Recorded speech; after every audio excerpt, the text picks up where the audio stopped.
তুমি যা করছো তোমাকে তার ফল ভোগ করতেই হবে।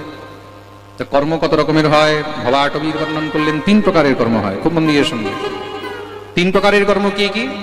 শুভ, অশুভ আর মিশ্রিত কর্ম। এক হলো শুভ কর্ম, কেউ আছে শুভ কর্ম করছে, কেউ আছে অশুভ কর্ম করছে। কেউ শুভ মানে ভালো কাজ করছে, তার ভালো ফল পাবে, স্বর্গ ইত্যাদি সুখ ভোগ করবে। কেউ আছে অশুভ কাজ করছে, পাপ কর্ম করছে, পাপের ফল ভোগ করবে, নরক ইত্যাদি ভোগ করবে। কেউ আছে মিশ্রিত কর্ম করে, অনেকে আছে মিশ্রিত কর্ম। এদিকে কি করবে? মাছের বিজনেস করবে, আর ওইদিকে কি করবে? ওই টাকাগুলো নিয়ে আবার সাধু সেবা দেবে, বৈষ্ণব সেবা দেবে। করে না অনেকে? প্রেম সে বলো। এইদিকে মুরগি বিক্রি করবে, আর ওইদিকে গিয়ে মন্দির তৈরি করবে। তাও 10 লাখ মেরে দেবে, কোথাও 2 লাখ দান করবে, কোথাও জমি কবজা করে নেবে, জমি কবজা করে ওখানে মন্দির বানিয়ে দেবে। এগুলো হলো মিশ্রিত কর্ম। যারা মিশ্রিত কর্ম করে তারা মিশ্রিত ফল ভোগ করবে, কিন্তু কর্মের ফল কখনো তোমার পিছা ছাড়বে না, এটার মধ্যে কোনো সংশয় নেই। আপনি মনে করেন না যে আমি এই পাপ করে, এই অপরাধ করে, এই অনাচার করে বেঁচে যাব। এই জন্মে বেঁচে গেলে বেঁচে যাবেন, কিন্তু পরজন্মে হলেও আপনাকে ভোগ করতে হবে। প্রেম সে বলো। কর্ম তোমার পিছা ছাড়ে না। কর্মের ফল কি করে ভোগ করতে হয়? খুব সুন্দর একটি দৃষ্টান্ত মনে রাখবেন। এক ব্রাহ্মণ বালক কাশী থেকে বিদ্যা অধ্যয়ন করে এসেছে। তো নতুন নতুন পণ্ডিত হয়েছে, তো নতুন নতুন পণ্ডিত হলে কি হয়?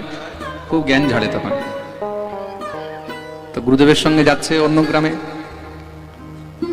রাস্তায় যাকেই পায় তাকে কিছু না কিছু জ্ঞান ঝাড়তে থাকে। গুরুদেব ওকে বোঝাচ্ছে সব জায়গায় সবার সঙ্গে কথা বলতে নেই, সব জায়গায় সবাইকে উপদেশ করতে নেই, সব জায়গায় সবার সঙ্গে মাথা মারতে নেই। সে বেটা যাকেই দেখে, কিছু দোষ দেখলে, কিছু ভুল দেখলে তাকে সঙ্গে সঙ্গে কিছু না কিছু বোঝাতে থাকে, তুমি এটা এইভাবে করবে না, এটা এইভাবে করবে না। অনেক মানুষের এগুলো স্বভাব হয়। আচ্ছা, আমাদের ভারতের মধ্যে কি জানেন?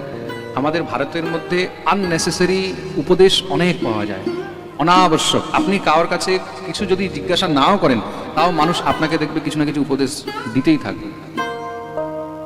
আননেসেসারি, আনওয়ান্টেড, প্রয়োজন নেই, তাও দেখবে আপনাকে উপদেশ দেবে।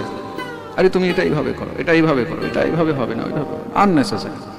যত জ্ঞান ইউটিউবের মধ্যে আমাদের ভারতীয়রা দেয়, তত জ্ঞান দেখবে বিশ্বের মধ্যে আর কেউ দেয় না। প্রেম সে বলো। হ্যাঁ, ইউটিউব খুলে দেখবে যত জ্ঞানী সব ভারতের মধ্যেই আছে। খাবার কি করে খাবে, রুটি কি করে বানাবে, চামচটা কি করে ধরবে, শনিবারে লঙ্কাটা কি করে পোড়া দেবে, ঘরের মধ্যে লেবু কিভাবে রাখবে, শাশুড়ি বউয়ে ঝগড়া হলে তখন কোন মন্ত্র জপ করবে। এইসব জ্ঞান, এইসব জ্ঞানী পণ্ডিত দেখবে ভারতেই বেশি পাবে। বিশ্বের মধ্যে যেরকম আর অন্য কোথাও শাশুড়ি বই নেই, অন্য ঘরের মধ্যে শনিবার হয় না, ঠিক আছে? অমুক দশা হলে কি করবে, মানে যে পাচ্ছে সেই জ্ঞান দিয়ে যাচ্ছে। যার বাপ দাদা ঠাকুর দাদা 14 গোষ্ঠী শাস্ত্র পড়েনি, সেও শাস্ত্রের জ্ঞান দিয়ে বেড়াচ্ছে। প্রেম সে বলো। যাকে পাচ্ছে তাকে জ্ঞান দিয়ে যাচ্ছে। গুরুদেব খুব করে বোঝালো। চলতে চলতে এক নদীর ধারে গেছে, ওখানে দেখছে এক ধীবর সেখানে মাছ ধরেছে, অনেক মাছ ধরেছে। সে তাকে দেখেই সঙ্গে সঙ্গে আবার ওকে বুঝাতে লেগেছে, ছি ছি ছি, তুমি কত বড় অপরাধ করছো, এই মাছ ধরছো, এই মাছগুলোকে হত্যা করছো, ওদেরকে মারছো, তোমাকে পাপ ভোগ করতে হবে, নরক ভোগ করতে হবে। ও বলছে ঠিক আছে, 50টা মাছ মেরেছি, তোকেও মেরে নি, যা ভোগ করতে হবে ভোগ করতেই হবে। গুরুদেব ওকে টেনে নিয়ে গেলেন। তোকে মানা করেছি না সবসময় সবার সঙ্গে সব জায়গায় কথা বলবি না। আরে গুরুদেব দেখুন কেমন অপরাধী, কেমন কথা বলছে, পাপ করছে, অপরাধ করছে, পাপ করছে, আমি দেখে কিছু বলবো না? গুরুদেব বললেন দেখো, যে যা করছে সে তার ফল ভোগ করবে, তুমি কেন মাঝখানে ঢুকছো, তুমি কেন ওকে এত বোঝাতে যাচ্ছ? তার কর্মফল সে ভোগ করবে। চলো। গুরুদেব নিয়ে চলে গেলেন। দেখতে দেখতে সময় পেরিয়েছে। আস্তে আস্তে যখন মহারাজ গুরু সঙ্গ করতে করতে সময় পেরিয়েছে, অনেক কিছু বুঝতে লেগেছে, এবার একটু মন শান্ত হতে লেগেছে। এখন কথাও একটু কম বলে, অনেক ভেবে চিন্তে বিচার করে কথা বলে। দেখতে দেখতে মহারাজ বছর 2, 4, 5 বছর পেরিয়ে গেছে। একদিন গুরুদেবের সঙ্গে সে আরেক কোনো গ্রামে যাচ্ছে, কোনো ভক্ত বাড়িতে কোনো উৎসব অনুষ্ঠান আছে, চলছে। আগেকার দিনে তো আর motorcycle, Hero Honda cycle এগুলো ছিল না, সব পায়ে হেঁটে যেত। চলতে চলতে হঠাৎ করে দেখছে সেখানে রাস্তার ধারে জঙ্গলের মধ্যে সেখানে একটি সাপ অর্ধমৃত অবস্থায় পড়ে রয়েছে, ক্ষতিগ্রস্ত অবস্থায় সাপটা পড়ে আছে, আর সেই সাপটাকে হাজার হাজার পিঁপড়ে খাচ্ছে। সে যখনই দেখলো সাপটা এত কষ্টে আছে, তাড়াতাড়ি করে ভাবলো সাপটাকে বাঁচাই, এতগুলো পিঁপড়ে মিলে তাকে খাচ্ছে। যখনই সেটাকে বাঁচাতে গেছে, সঙ্গে সঙ্গে গুরুদেব বললেন, এই ধরবে না। আরে গুরুদেব, এই সাপটা তো মরে যাবে, এত পিঁপড়ে মিলে তাকে খাচ্ছে। সাপটা এই সময় হয়তো ক্ষতিগ্রস্ত আছে, শরীরে কিছু ক্ষতি হয়েছে, তার জন্য নিজেকে বাঁচাতে পারছে না, দৌড়াতে পারছে না, পিঁপড়েগুলো তো তাকে খেয়ে মেরে ফেলবে। গুরুদেব বললেন, তুমি কিচ্ছু করবে না। কেন? বলে সে নিজের প্রারব্ধ ফল ভোগ করছে। কি বলছেন গুরুদেব, তুমি ভুলে গেছো? গুরুদেব, ভুলে গেছি মানে?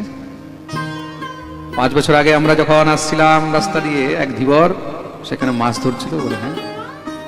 তুমি তাকে খুব বোঝাচ্ছিলে? বলে হ্যাঁ। বলে এ হলো সেই ধীবর। তার মৃত্যু হলো কিছুদিন পরে, মৃত্যুর পরে সে সর্প হয়ে জন্মগ্রহণ করেছে। আর এই রাস্তা দিয়ে কোনো পশু যাচ্ছিল, তার পায়ের নিচে পড়ে একটু ক্ষতিগ্রস্ত হয়ে সেখানে পড়ে আছে। যত মাছ সে ধরেছে জীবনে, যতজন মৎস্যদেরকে মেরেছে, সেই মৎস্যগুলো পিঁপড়ে হয়েছে, তারা মিলে এখন তাকে খাচ্ছে। প্রেম সে বলো, এটা হলো বিধির বিধান। তুমি মনে করবে না, তুমি কর্ম করে বেঁচে গেলে, তুমি আজকে যা করছো, কালকে তুমি ঠিক তেমনই তার ফল পাবে। আজ সে নিজের প্রারব্ধ ফল ভোগ করছে, নিজের কর্মফল ভোগ করছে। অবশ্যমেব ভোক্তব্যম কৃতম কর্ম শুভাশুভম ন ক্ষীয়তে কৃতম কর্ম জন্মবর্ষ শতৈঃ। শিষ্য গুরুদেবের চরণে পড়ে গেলেন, গুরুদেব, আজ আমি বাস্তবে যথার্থ কর্মফল বুঝতে পারলাম। তার জন্য মনে রাখবেন, আপনি ভাবছেন আমি এই জন্মে যা করলাম, আমাকে তো কিচ্ছু হলো না, কোনো কিছু ফারাক পড়লো না। পড়লো না, কিন্তু পড়বে, এটার মধ্যে কোনো সংশয় নেই। প্রেম সে বলো।